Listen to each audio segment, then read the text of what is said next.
Hello everyone, welcome back to the channel. आज से मैं अपने इस चैनल पर एक नई चीज़ शुरू करने जा रही हूँ, प्लांट सीरीज़। इस प्लांट सीरीज़ में हम बात करेंगे ऐसे पौधों की जो हमारे आसपास मौजूद होते हैं, लेकिन उनके औषधीय गुणों के बारे में बहुत कम लोगों को पता होता है।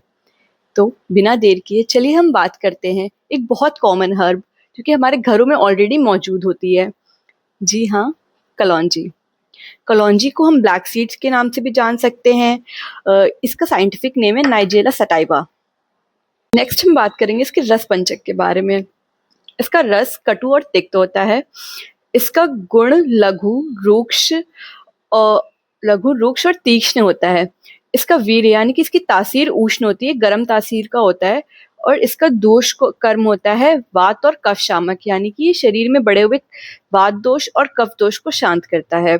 नेक्स्ट, आयुर्वेद के अनुसार इसके कर्मों की बात की जाए अगर, तो ये दीपनीय होता है, पाचनीय होता है, कृमिघ्न होता है, यानी कि अगर बॉडी में किसी भी टाइप का इन्फेक्शन है तो उसमें रोल प्ले करता है। शोथर होता है, यानी कि इन्फ्लेमेशन को कम करता है, स्वेलिंग को कम करता है। इसको एज अ रसायन भी आप यूज कर सकते हैं। कर्मों के बाद इनको कौन कौन सी प्रॉब्लम्स में आप यूज कर सकते हैं? गैस, अपच यानी कि इंडाइजेशन में, पेट के दर्द में, बलगम बनने में, खांसी आने में, और सांस से रिलेटेड जो भी प्रॉब्लम्स होती हैं उसमें आप इसका यूज कर सकते हैं। अगर आप इस्लामिक पर्सपेक्टिव से देखें तो तिब्बे नबवी में इसे डेथ के अलावा सभी बीमारियों का इलाज बताया गया है। ऐसा नहीं है कि बड़ी किसी भी क्रोनिक डिजीज को एकदम से ठीक कर देगा, बट नहीं, अगर आप इसका सेवन रोज कंटिन्यूअसली करते रहते हैं तो ये आपको किसी भी बड़ी बीमारी होने से बचा सकता है। नेक्स्ट हम बात करेंगे मॉडर्न साइंस के अकॉर्डिंग। मॉडर्न साइंस के अकॉर्डिंग इसे antioxidant, anti inflammatory, anti diabetic और एंटी कोलेस्ट्रॉल माना जाता है। यानी कि अगर आपके बॉडी में बहुत ज़्यादा कोलेस्ट्रॉल बढ़ा हुआ है तो अगर आप इसको धीरे धीरे कंटिन्यूअसली यूज करते रहते हैं, एकदम से नहीं आपका फैट कम हो जाएगा, बट धीरे धीरे ये इफेक्ट करेगा। डायबिटीज़ के पेशेंट में ये काफ़ी हद तक मददकारी होता है। मतलब अगर किसी को डायबिटीज़ है और वो उसको रोज़ यूज़ कर रहा है तो काफ़ी बेनिफिट्स मिल सकते हैं उसको। नेक्स्ट, सबसे बड़ी चीज़, कौन कौन इसको यूज़ नहीं कर सकता? हम सबको ये तो पता होता है कि इसमें इसमें यूज़ करते हैं, इसमें इसमें यूज़ कर सकते हैं, बट लोग इसको इग्नोर कर देते हैं कि कहाँ इसको यूज़ नहीं करना है, जहाँ पे अगर आप इसको यूज़ कर सकते हैं तो ये फेटल भी हो सकता है। तो जैसे कि मैंने कहा कि इस्लाम में इसको हर मर्ज़ की दवा मानी गई है, तो ऐसा नहीं है कि हर इंसान उसका यूज़ कर सकता है। बहुत सारे ऐसे लोग होते हैं जिनको क्रोनिक डिसऑर्डर्स हैं, जैसे हाई बीपी वालों को इसका यूज़ नहीं करना चाहिए।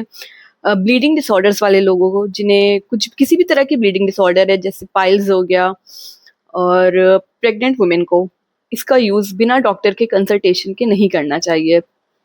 और जैसे कि ये बहुत फेमस है कि आयुर्वेद में साइड इफ़ेक्ट्स नहीं होते। हाँ, साइड इफ़ेक्ट्स नहीं होते हैं, बट डिपेंड करता है कि कौन किस बीमारी में, कैसे दोष वाला इंसान किस चीज़ को ले रहा है।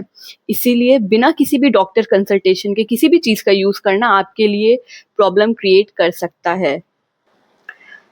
नेक्स्ट, अब ये सवाल उठता है कि इसको यूज़ कैसे करना है? तो आप इसको आधा चम्मच कलौंजी को गुनगुने पानी के साथ चबाकर रोज सुबह ले सकते हैं। नेक्स्ट, अगर आप इसको शहद के साथ यूज़ करते हैं तो ये आपकी इम्यूनिटी बूस्टर की तरह काम करेगा, और आप इसको पीस के अपनी स्मूदीज में भी डाल के यूज़ कर सकते हैं। तो ये थी कलौंजी के बारे में आपके लिए कुछ लाभदायक जानकारियाँ। अगर आपको ये इन्फॉर्मेशन थोड़ी भी बेनिफिशियल लगी हो और इंटरेस्टिंग लगी हो, और आपको लगता है कि ऐसी चीज़ों के बारे में आपको पता होना ज़रूरी है, तो प्लीज़ मेरे चैनल को सब्सक्राइब करें, वीडियो को लाइक करें और कमेंट करें। जल्द मिलते हैं एक नए प्लांट के साथ। तब तक के लिए खुश रहिए, स्वस्थ रहिए, and thank you so much for watching my video.